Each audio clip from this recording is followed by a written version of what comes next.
Well, hey, everybody. Welcome to the Caprock Life podcast. We are so excited to be back with you all. We're doing a reboot. It's been a minute and super pumped to be here. This is going to be a bi-weekly podcast episode where we hit you with all things Caprock along with some industry knowledge. We're going to get to know Carlos a little better. We're going to feature guest interviews. So it's going to be a whole lot of fun. We're really excited to be here with y'all. I want to introduce our co-host today, Mr. Carlos Morales. Carlos, welcome to the show. Yeah, Brad, thank you, everybody. Thanks for tuning in. Thanks for watching. This is going to be a lot of fun. First one of many to come, so I'm excited. Yeah, it's going to be good. Tell us a little bit about you. Give us a brief background for those who may not know you. Tell us about your job, how long you've been at Caprock, just a quick 30-second synopsis. Sure. So I've been at Caprock coming up on 21 years, right? So really, I've kind of been around my entire life. My parents started the company over 41 years ago, and so I've kind of grown up in the company and really wanted to be a part of it as long as I could remember, and started off in the accounting department, right? So staff accountant from have an accounting degree, graduating college. Coming up that way, you learn a lot about a company through accounting, and accelerated to the executive vice president to eventually kind of start my position in leadership, and to eventually where I'm sitting now to lead the entire company. So it was a wild ride. I failed for several years until I figured out what I was supposed to be doing and figured out how to do it, and so I think now. And the COO position, I think I'm pretty versed in what I'm supposed to do, and I really pretty much work daily to assure that I do what I'm supposed to do, which is to support everybody in this company and make sure they have what they need to be successful. I love it. Well, it's been fun since I've been at Caprock to see your ascent and your growth and your leadership skills, and really to take over. And I think one of your strongest traits is how you empower others. So it's been cool to see you rise up. And grow as a leader, but also groom and grow future leaders also. Just as a brief intro to myself, my name's Brad Newton. I'm the Chief People Officer, and I've been with Caprock right at 9 years, and absolutely love it. Did not know I would love home care this much, so it's been a fun ride. Started as a clinician, as a physical therapist, and have had the privilege of serving on the executive leadership team the last couple years, so it's been a fun ride. Yeah. So just to break down real quick, today's episode theme is going to be part of a series that we're calling the Foundation Series. And this means that we're going to start with some of the critical components that really make Caprock who it is and lay out why we do what we do. And so today, to kick off the Foundation Series, we're going to explore and discuss our core values, our mission, and our vision. And then in future episodes of this Foundation Series, we're going to look at topics that include the founding and history of Caprock, our priorities for this coming year, and then really covering what service lines we offer, and more to come. So it's going to be a fun journey. So again, stay tuned bi-weekly for episodes to be dropping. We're really excited about that. So Carlos, to really kick us off, we want to give our listeners an opportunity to get to know you a little more. And you just shared a little bit about yourself and how you got started at Caprock, how long you've been here. Well, let's ask an icebreaker question to get us rolling. You ready? Sure. Let's do it. So for this week, what's one thing that would surprise most people? Oh, man. That's a good question. Depends on what I want to share, actually. I think one of the ones that really does surprise people when we talk about it, usually we get on the topic of music, right? I think I would consider myself an avid lover of rap. Right. So a lot of certainly, I guess it's considered now old school rap. The older I get, unfortunately, is starting to be considered old school rap. I'd say my favorite rapper is Ice Cube. And then haven't stopped. I mean, I love country. I love rock. Certainly mixing a lot of different genres. But however, rap is my favorite, and I'm not the biggest fan of a lot of the newest stuff that's coming out.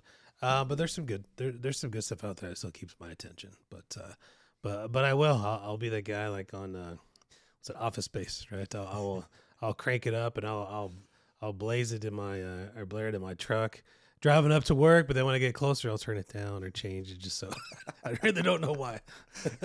But I'm an avid lover of rap music. That's a fun fact, and one most people probably did not know. So that's cool to hear.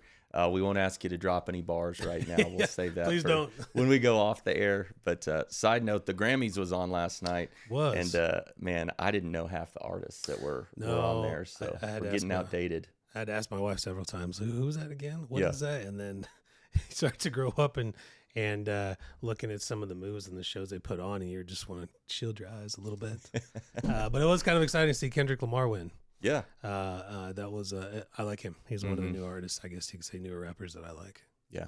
Have to shield our daughter's ears from all this new hip hop, but we can still have our love for OG hip hop. They don't get to listen to any of it. I try to get them into if anything, some of the songs, as far as the Beastie Boys, it's still pretty limited as to what they can listen to. But I got to get them into good hip hop music. Yeah, that's fun. Yeah. Well, thanks for sharing that. Yeah.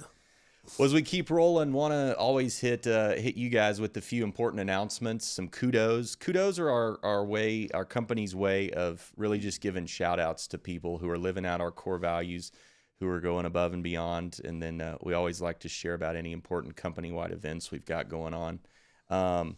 So for this first, just kind of industry type topic, Carlos, it's a new year. We have a new president in the White House, which means a lot of potential changes, could be good or bad, coming our way. Any industry updates, new regulations, trends, or advancements in home health care that you want to share about, or maybe are excited about or concerned about today? Yeah, so there's a little bit to be excited about. There's a lot to be concerned about, and certainly from the federal level, as we're looking to get into the cost cutting, fraud prevention, there's still things out there. I couldn't really go into a whole lot of detail because it's not final, and I don't really know yet. We're kind of watching day to day on what's going to happen. But some of the things when they're talking about even a reduction in spending, Medicare and Medicaid are two big concern areas for us. And so Medicare, as we understand it, as was stated, I think Social Security and Medicare are areas are not going to be touched or affected. That was the promise. We'll see how much that actually goes forward. But one of the changes that is happening in Medicare is a push for Medicare Advantage to become the default selection for the aging population for those that qualify for Medicare. And it's a bit concerning because there's a lot of problems with Medicare Advantage as far as reimbursement rates for providers, limited visits, certainly in our industry, limited visits for our home health patients. We certainly don't think it's enough. And we continue to fight and have those battles. And so when you battle insurance companies, obviously, you're going to be in for a little bit of a ride. So that's not final yet, but that's one of the biggest changes they're looking at in Medicare Advantage. And we're certainly versed to take on this challenge as we are, I'd say, a heavy percentage Medicare Advantage plans in our home health patients. But ideally, they're looking to reduce burdens for the physicians. Are looking to reduce fraud, reduce waste, and I'm all for that as long as it doesn't impact and affect the patient care. But we'll see. We'll see what happens. We'll see what comes from that. That one's still not finalized, but we keep getting surprised, day after day with the changes they put in place. The only thing we've heard about Medicaid, certainly from the federal level, is Medicaid lifetime limits. The discussion of potentially even utilizing a 36-month cap, right, on lifetime benefits. And I don't know if that affects the aging and disabled population, or if it affects everybody. But it's still kind of on the table to learn about. So as we learn that, I do want to come back and talk about more of those and present that certainly as we get some more final determinations out there. But a couple of exciting ones that are happening is that hospital at home is still a program that's in pursuit. It's being piloted, I think, in about 6 states currently. And so I think we are in a prime position to prepare ourselves to be a provider in the hospital at home program, if not a kind of a one-stop shop for our hospitals, right? For those partners there, because they're wanting to take everything from the hospital. They want to get people at home to recover sooner than later. And so that means some type of hybrid model to where the recovery process happens in the home and in intense, probably about a 3-day program that they're looking at that's going to entail nursing, that's going to entail physician interaction, a dietitian, telehealth, remote patient monitoring, which is a program we're obviously pushing forward and practicing in.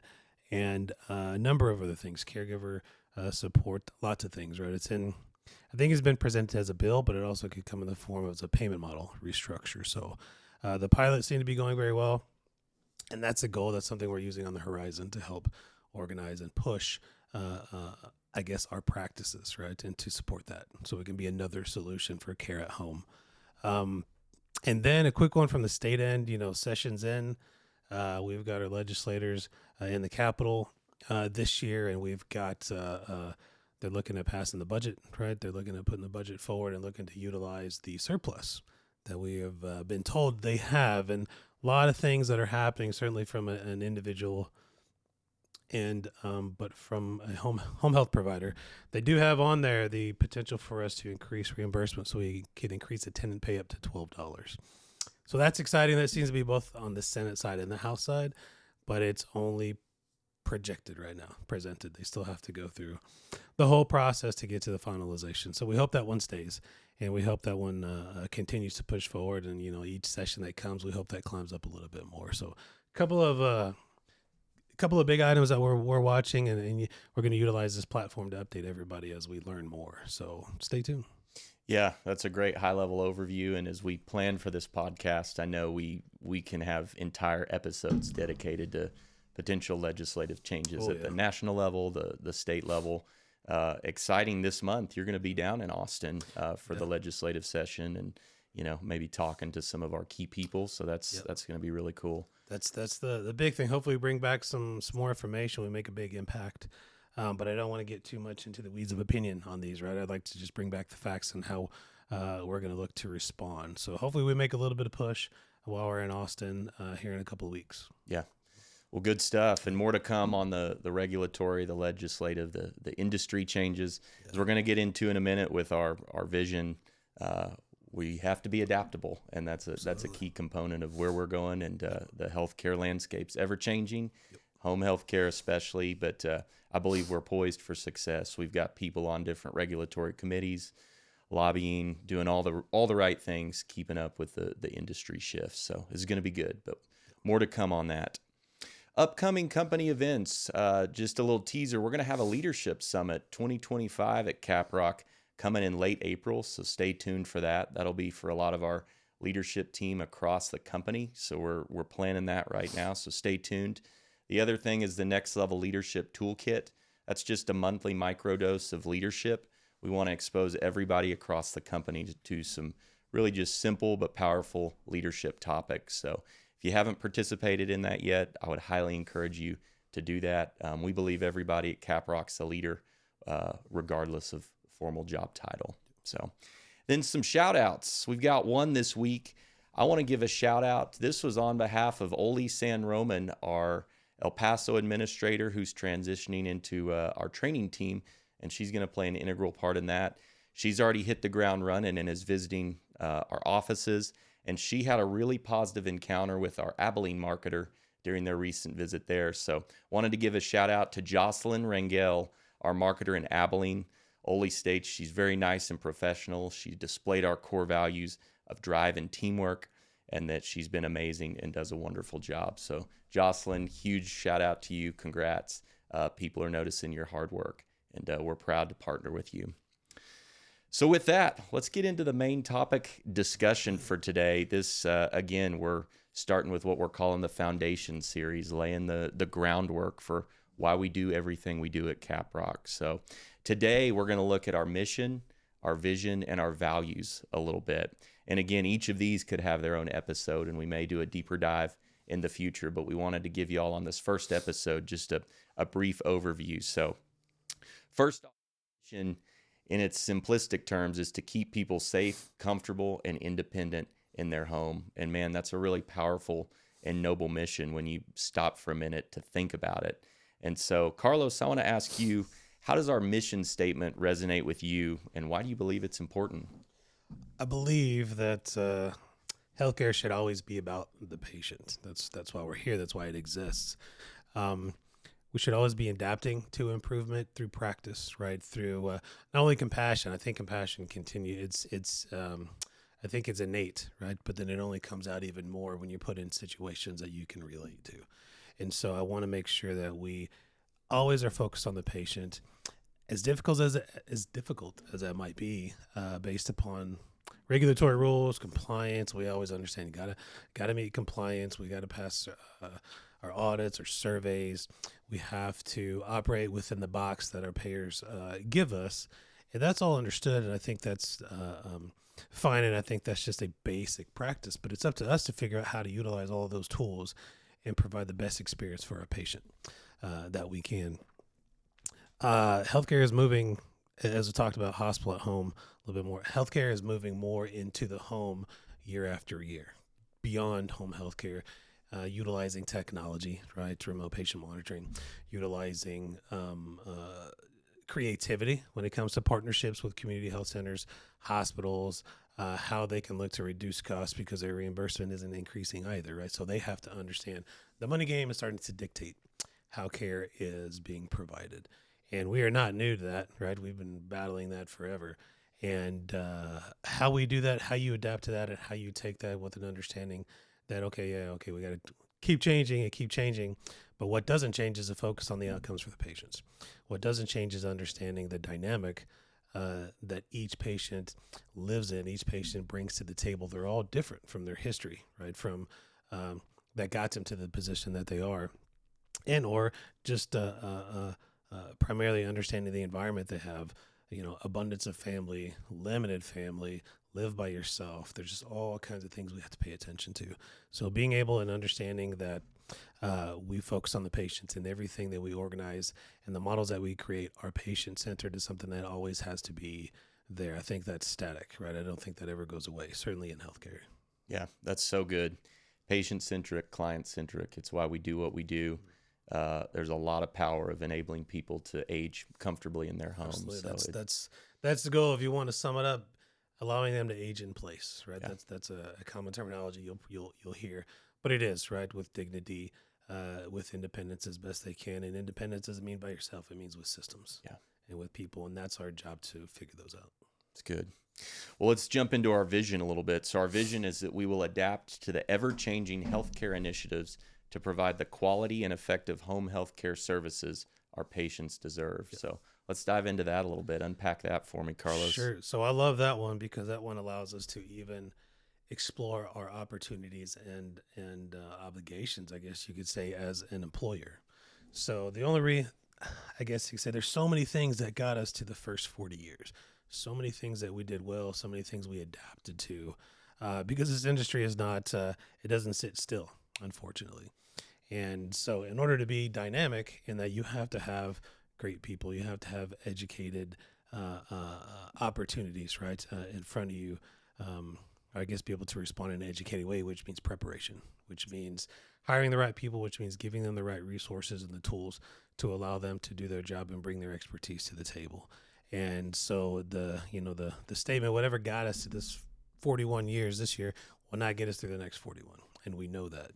And so we have not been able to sit still through this first 41 years of the company's existence, and we won't be able to moving forward. So not only do we have to ensure and improve the quality of our services, right, and be adaptable. That's one of the bigger words here, adaptable in this, but we also have to educate our people. We have to support them. We have to give them all the tools, not only to be a leader at whatever level they're at, but I guess to trust, right, and the understanding that they have a team full of leaders, a team full of experience and expertise that we need to start using each other.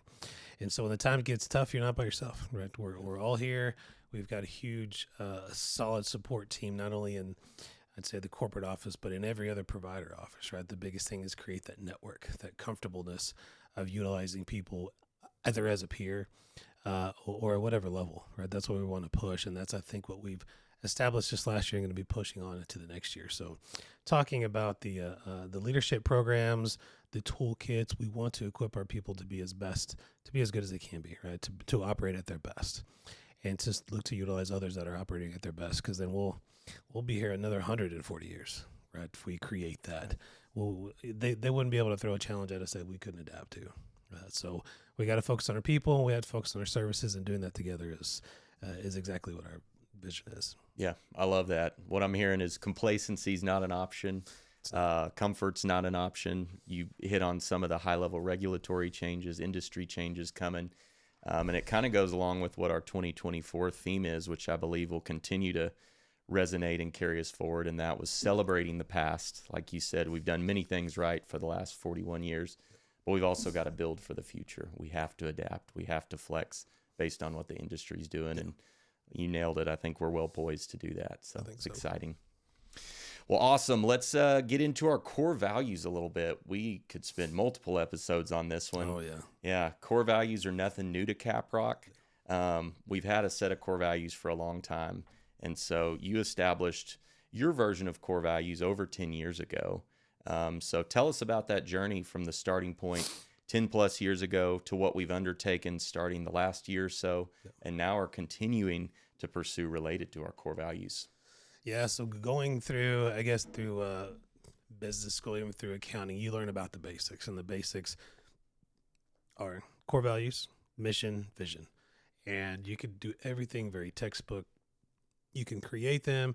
You can put a definition behind each one of these, and then you can put them on the wall. And very often do you put them on the wall and then they just sit. You don't practice them. You preach it, but you don't practice them. You don't hold your behaviors of the company centered around these core values. And so when I put them together, I figure I checked the boxes, and I established it, right? They'd been established by my parents here before, so I think I just kind of cleaned them up.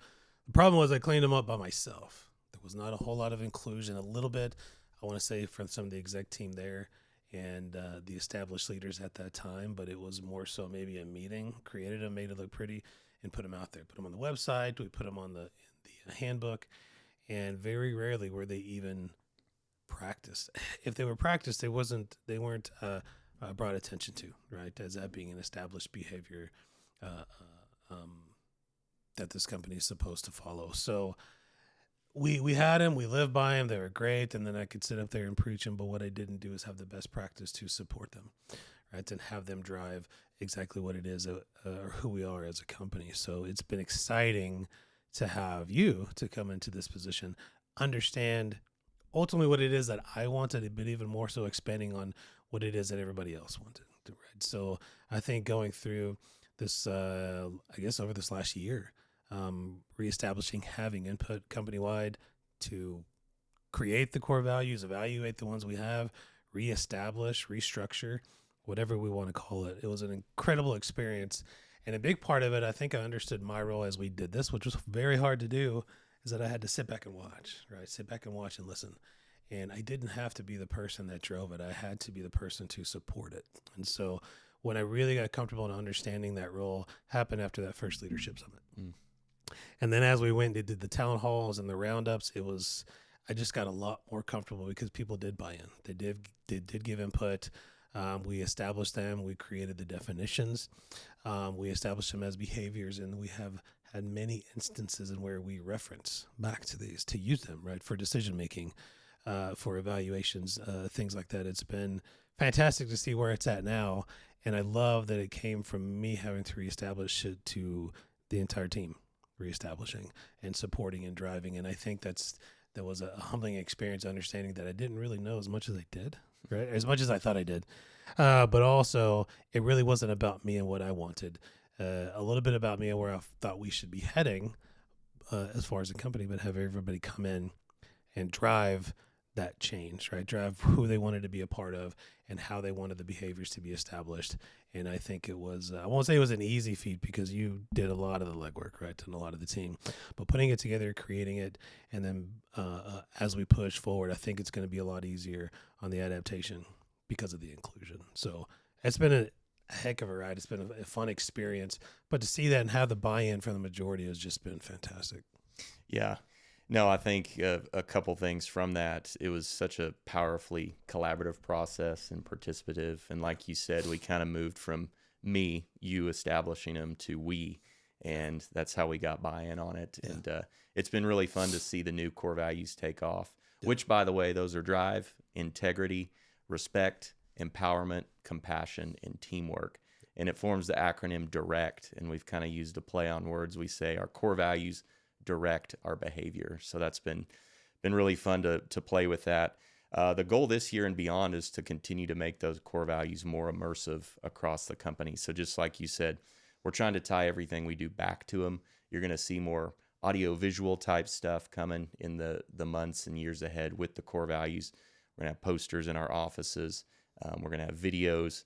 All the things are going to really point back to our new core values. So that's been a fun journey. Plenty more to come on the core values. Well, with what little time we have left, Carlos, let's jump into just a little bit of a kind of a leadership and fun topic here. So I mentioned the Next Level Leadership Toolkit. And for January, our topic was what we called the Personal Growth Plan. We explored wins and losses that we may have had in 2024.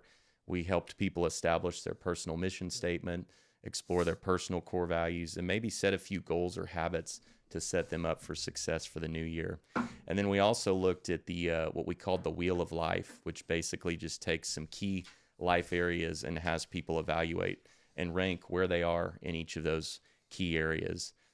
So then lastly, kind of some powerful questions. We asked each staff member to determine what do they want to accomplish personally this year, what do they want to accomplish professionally, and then what do they want to accomplish organizationally in 2025. So, Carlos, are you willing to share maybe a win and a loss from 2024 and how you'll look to carry that to make 2025 even better? Absolutely. Excuse me. So, one of the biggest wins I say that we had is exactly what we just talked about, right? Establishing the new core values, but specifics of that is going to each office, right? Making the rounds, getting there. I think we hit just about each location, each staff twice. We didn't hit every office. A couple of our offices came into others, right? But I think we pretty much hit each location, each group twice, and that was fantastic. That was it gave a great feeling knowing that I need to probably do that more often, just engaging with the staff members, hearing them, getting them comfortable talking to me. That's always something I've been chasing for the longest time, is to have everybody be comfortable with me. We often talk about working relationships here, right, and how we can be friendly and comfortable. We absolutely want to have fun, right? Big part of the motto there. But I want also that people understand about healthy conflict and them being comfortable bringing that conflict to the table, whether it's in the form of a suggestion, right? Suggestion that for improvement, right? That goes against something we've been doing forever, and we hate that statement. It's just because we've always done it that way. Well, we want to break it and improve it if we can. But then also coming with concerns, right? Things that are not working well, at least in their perspective and in their eyes, because as much as we love hearing what's working well and we want to duplicate and use as a best practice, I more so want to hear about things we're not doing well, so we can get in and change them immediately, right? So we can get in and make some improvement and do that together. So that was a win, getting out, working with each staff. I think making some incremental improvement on creating that comfort level with myself, but even more so with everybody here. So that was awesome. Certainly want to do more of that. We've talked about doing that, and doesn't even necessarily have to be in big groups, right? It can be in departments, smaller groups, going with an intentional purpose and opportunities to continue to create and build relationships. So that was a big win, bit of an eye-opener, and I enjoyed that. It's good stuff. Well, we're running a little low on time, so I'm going to hit you with a few rapid-fire questions. I'm going to try to leave the answers pretty quick, too. Yeah, you're good. Any new habits or goals for this coming year that you're looking to establish personally? Yeah, so I think one of the things that I fell off on was reading. I like to read. And I'm a sucker for leadership books. I'm a sucker for, if you want to call them personal growth books, self-help, whatever. I might throw a fictional or a documentary in there every now and then just to kind of break it up. But my goal is to read one book a month. And so I can show this so you can see it. We'll put it right here. This one I got as a gift for Christmas, actually, from our Lubbock administrator, Tori, or Victoria. We call her Tori around here. So I'm going to start with this one for February. And read that one, that Start With Why by Simon Sinek. Sinek, I think, is that how you say that's it? right. Yeah. I say it a couple of different ways. Anyways, he's great. His podcasts are fantastic. And so I'm excited to read this book because I have not read this one yet. So Start With Why. That just is a huge, I would recommend, I haven't read the book, so I can't recommend the book yet. But I can recommend everybody to figure out their why, right? To help drive who they are and what they want to do. What's awesome about that too is our March tool in the leadership toolkit is going to be exactly that topic, starting with why. Well, that'd be good Figuring out, preparation. why you exist, what your personal mission is. So, Yep. we'll. That was one of my questions, but I may save that for a future episode. Sure. To hear what your why is and what your personal mission is. Yeah. So that's awesome. Lastly, hit us with one of the three, something you want to accomplish personally, professionally, or organizationally this year. Sure. So if you want me to, God, I can't even leave one on the board. I'm gonna have to go do all three, but I'll do it real quick. Personal is really better understand my role with my kids.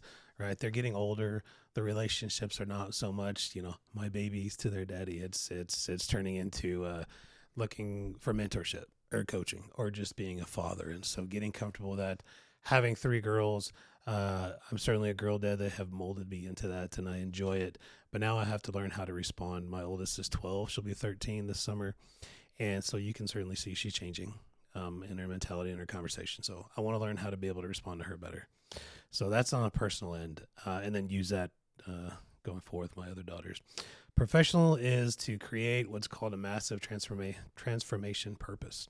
And so ideally it is my mission statement, but it's also going to be my guide for decision making, right? Both in life and professionally, but more so professionally, just establishing who I am and who our company is and what I need to do to lead us into the next 40 years, right? I don't plan to be here for 40 years. I might be stubborn and not want to leave. But ultimately answering, using the question, will this help me fulfill my massive transformation purpose? So I got to figure out what that is and work on that. And then organizationally, ideally just improving collaboration. Like I said, from our visits with each one of the staff, having that time, FaceTime, utilizing our technology just to have more intentional conversations. We need to make more opportunities for that. Those are good. You covered them quickly. Yeah. Well done. And again, we can do more of a deep dive into those on some coming episodes. But with that, I think let's look to wrap. This has been an action-packed first episode. We spent some time getting to know our fearless leader, Carlos Morales. So thank you for the time and being on here. And we also looked at what we're calling our foundation series. We unpacked our mission, our vision, our core values. Again, so much more we can go into on each one of those topics, and more to come on each of those. So thank you again for the wisdom and sharing your time. I want to encourage our listeners real quick. Again, we're going to be dropping episodes every 2 weeks. You can find us on Spotify. I believe we're going to be on YouTube. You can also find more information about us at our website, chhs.com. Social media, we're all over the social media platforms. So more good stuff to come, and we're really excited to be kicking off this podcast again.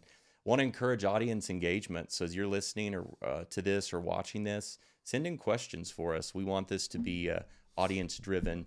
And I don't know if we'll ever get to the format where we're a live kind of call-in type show, but definitely want to take questions that you may have listening out there. If you're a Caprock staffer, your mission is noble, and you help us fulfill our mission. So we're grateful for each one of you. We couldn't do it without you, and we're proud to be on a team with you. So with that, we'll sign off. Till next time. Thanks for listening to the Caprock Life Podcast. Absolutely. Thank you all.